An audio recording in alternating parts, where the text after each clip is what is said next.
شبی را با خدای خود به تنهایی سحر کردم.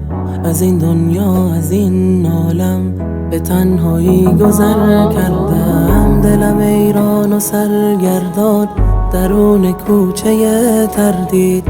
نمیدانم چرا هر دم نگاهم تیرگی را دید، نگاهم تیرگی را دید. یکی باید به من گوید کجای زندگی هستم و هر دم یاد من آرد چه عهدی با تو من بستم. دل غمگین و شیدایم میان غصه تنها شد که ناگه برق امیدی درون من هویدا شد. نمیدانی چه حسی داشت، چقدر شیرین و رویایی که الله در دلم گوید بیا بنده تو با مایی. نمیدانی چه حسی داشت، چقدر شیرین و رویایی که الله در دلم گوید بیا بنده تو با مایی. دلم لرزید از این شوق، نفهمیدم کجایم من، منی که پرس تقصیرم به سوی تو بیایم من، به سوی تو بیایم من.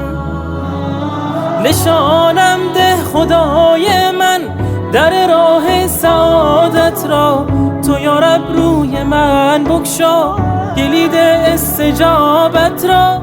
بخوان بنده نمازت را که راز زندگی این است، همیشه یاد تو باشد کلید بندگی این است. خدایا شاکرت هستم که راحت را نشان دادی و در گرداب مشکل ها به این خاطی امان دادی. خدا لبخند زد بر من از آن صبح را گفتم، نماز بندگی خواندم.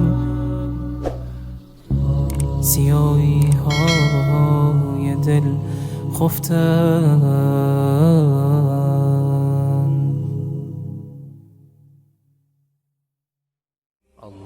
اللهم صل على محمد وآل محمد حبيب الله. اللهم